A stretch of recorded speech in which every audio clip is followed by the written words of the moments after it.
Welcome to the Go4SC2 number 39 quarterfinals, brought to you by ESL and Steel Series. I'm going to be your host, Kessel, and today it is going to be game 2 between Satiini of Finland playing as the Yellow Terran, spawning at the top, against Tefel from Poland, who will be spawning at the bottom as the Blue Zerg.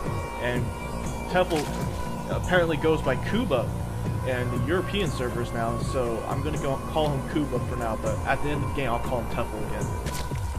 So, and Kuba will be spawning as the Blue Zerg at the bottom, and this is going to be on Blistering Sands. Now, last game we did see a very interesting play coming from Satiini, being able to mech up, getting that early Reaper, and just switching up the Siege Tank, and just completely throwing off Kuba. But Kuba trying to tech up too much, getting Ultraless Cavern and the Spire, unable to macro enough units, and getting Banelings to try and deal with Marauders and Siege Tanks, which is never a good idea.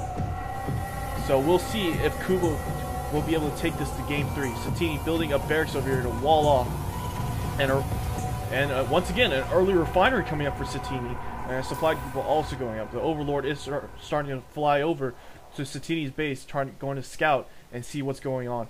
Meanwhile, Kuba getting that early extractor and a spawning pool, or actually that is a really early extractor. I think he's afraid that Reapers are going to come again, so he is going to get 3 drones over there to start mining gas, and that spawning pool also coming up.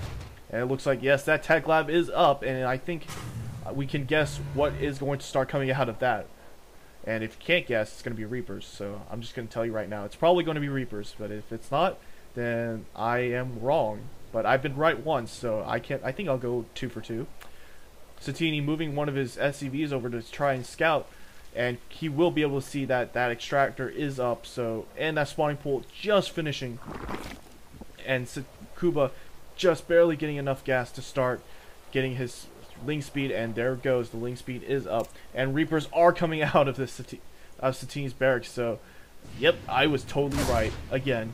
Orbital command is almost finished for Satiini over here on his command center, and he is going to start continuing again, moving that barracks over and putting a factory on top, just getting that first Reaper out to harass, I assume, and that SCV from Satiini is going to move back. Meanwhile, the other extractor is coming up, and the Queen is coming out finally, and it's going to come out before that Reaper actually reaches over here. And Kuba is going to be able to push away that Reaper, but Satiini just trying to micro around, trying to take out at least one of these drones, but he is unable to kill him. Starting to get trapped by that Queen, and that Queen is going to take out that Reaper, and that Reaper isn't able to do the damage that it wanted to do. Meanwhile, that factory is almost done, and he did get both refineries now. Link speed also almost done, and now he is getting more drones, just macroing up Kuba. And he does have an Overlord near the xel'naga watchtower, but he still doesn't know that there's a factory over here, and a starport again, the 1-1-1 build that we all seen so many times with Terrans. Meanwhile, Kuba is almost halfway done with his lair, and he is continuing production of Lings now, possibly to scout. And Satiini posting 1 Marine over near the rocks to make sure nothing cheesy goes on. And Hellion coming out, the same build actually from last game, getting a Marine, but this one's different though. He is getting a tech lab on that starport, and another starport going up. So this is going to be an interesting game. The Hellion is out, and it's going to start moving out and see what he can possibly do with it. Meanwhile, Kuba starting to spread his creep with his Overlords, and I don't think he is. Whoa, an early Spire being produced by Kuba, getting a couple Lings to try and defend, but that early Spire might actually be bad because Satiini does have a couple starports now, and he is producing Vikings. And I think he did actually see the Spire? Let's see. Yeah, no, he didn't, but for some strange reason, like a sixth sense, the starport is building a Viking, and it's going to, and a Banshee also coming out, but no cloak yet. The Lings are going to start pushing up the ramp, but they see they are completely blocked off.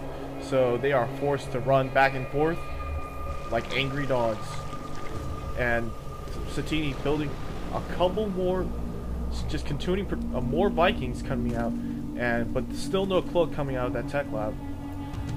Meanwhile, no upgrades coming out of the factory either, and it looks like Vikings going to start floating over here. Kuba does have an expansion that's starting to come out, but he does not have anti-air, but he does have that spire up, and he has enough to build 4 mutalisks, 5 mutalisks, and so, or 4 mutalisks, and he is able to take out that Viking as soon as that comes out. And the Lings continuing to follow that Viking, running back to base to make sure that the Viking doesn't land and start attacking. And the mutas are almost out, so they are going to be able to push Satiini away. But Satiini starting to go to work on these Lings with his Banshees, and he does not know those mutas are out, but those mutas are now going to start floating over there. Meanwhile, there are lonely Vikings still walking around, but more Vikings being produced, and now Satiini does have a lot of Vikings out. I think he can possibly push those mutalisks away, and those 4 mutalisks won't be enough to face against those 5 Vikings. And the mutalisks opting to fly around and just patrol. Meanwhile, a Ling hiding over here at the xel'naga, at both xel'naga watchtowers, and let's see what Satiini's response will be. He is getting a couple missile turrets, and he is getting more Vikings over here. And no more Marines being built. Mostly just air units being built. And the command center now going up. And Kuba's starting to saturate his natural. He has a queen over here. He's getting 2 creep tumors over here to try and spread the creep as much as possible. Couple evolution chambers also going up, and no upgrades going for the flying units. Now the mutas trying to float in to try and take out anything that they can possibly see. One of the mutas almost going down, and 3 corruptors actually being morphed in by Kuba after seeing those Vikings. A Bangling's nest also going up, so I think he's going to try and bust the wall, but I don't see the point if he has air units. Those Lings kind of just chilling there waiting for something to happen, and a lot more missile turrets getting built right now. Another 2 starports getting built, but he isn't going to be able to fully build out of those 2 starports right now, because quite frankly he just doesn't have the economy. Meanwhile, a couple Vikings still flying over around here trying to figure out what to do, but now Kuba does have corruptors, and that mix of corruptors and mutas are very dangerous to Vikings. More Vikings being built, and those 2 starports are finishing up. Wow, 2 reactors going up for those starports and 1 tech lab. So we're going to see a massive air battle coming on from these 2 players. And Kuba and just kind of waiting. They're just both waiting, just seeing what they want to do. And actually, one of the Lings are kind of attacking. Where is that? The Ling is attacking that SCV that was building that missile turret over there, and it did get taken out. The command center does land, and he is continuing to rebuild that missile turret again, and he's moving a couple Marines over here to try and kill that Ling. But that Ling is going to be running away because he has speed, and nothing catches Lings with speed. More Banshees coming out, more Vikings coming out, and we are seeing more Corruptors, centrifugal hooks coming out for Kubo. Kubo getting flyer attacks level 1 too, and now he does have a sizable air force, but nothing compared to what Satiini has right now. He does have static defenses too. No Spore Callers going up for Kuba. This would be a very bad thing, especially with those Banshees. I don't think Banshees have Cloak yet. Do they? No, they don't. Research of Cloak hasn't begun yet. But now, Satiini managing to secure his natural, and he's starting to build another command center to try and keep up his economy. And the Marine is over here trying to attack those Lings, but he is going to be completely surrounded and eaten away by those Lings. And you can see that bloody carcass over there, just sitting there on those Lings, kind of teabagging them. And just not very much is happening right now. These players mostly wanting to macro up, kind of afraid of what's going on over each other's base. And Kuba is going to start killing off the rock system. Natural, which is a very good thing, is almost dead. And he's going to probably expand to this high yield over here. Meanwhile, that command center is halfway done, and more Vikings coming out of Satiini's air production units. No more Banshees though, and he is getting cloak and high sec auto tracking. I've actually never seen someone research that. What does that do? High sec auto tracking. Let's see. Sorry guys, I have no idea what that does actually. High sec auto tracking. Well, I'll find out later, but a lot of Vikings and Banshees grouped up, which is really bad because mutas aren't going to be really good against that. Let's see. What the heck? Where is that? Oh, okay, there we go. High sec auto tracking does.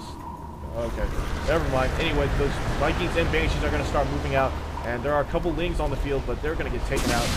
But all these Banshees are going to be all these Banelings are going to be no use. And now Vikings are going to snipe out a couple Overlords to try and supply block Kuba. Kuba does have an infestation pit. No hive yet, but oh, that Overlord does go down, and he's starting to build work on that king.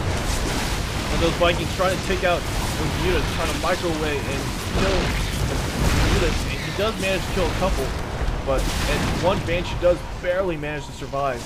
The cloak is still not done yet, so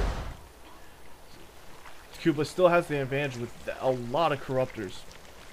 And apparently more command centers going up and nothing else going on really. He is producing Satiini actually producing Vikings and siege tanks now, and a lot of Vikings coming out over here, and the Vikings continuing to harass and try and take out as many units. And now cloak is done, and the Banshee is going to start sniping away at those infestors, but that infestor managing to fungal growth that Banshee, but that infestor had to sacrifice itself anyway. So those infestors are going to be deadly to those Vikings if they can get their shots in. But Satiini getting a lot of missile turrets around here and a single siege tank. So this is going to be very advantageous actually for Satiini if he can get the right positioning on it. A fungal growth goes down and those Vikings are going to be stuck. A couple more gets taken out. Another fungal growth down attack. And now those missile turrets are revealed, and those corruptors are going to start getting eaten away by the missile turrets. But now there are a lot of Lings, and a lot of Banelings, and a lot of corruptors. And all Satiini has is a lot of Vikings. This is not going to win him the game. Command Center going down for Satiini over the third expansion over here. And that Command Center kind of just sitting there waiting. And now the creep has been spread to half the map, but nothing else going on. Kuba almost mined out of his main, and Satiini still producing nothing but Vikings, and level 1 weapons and carapace also going up for, or level 1 melee attack and carapace going down, or level 2 weapons and carapace going down for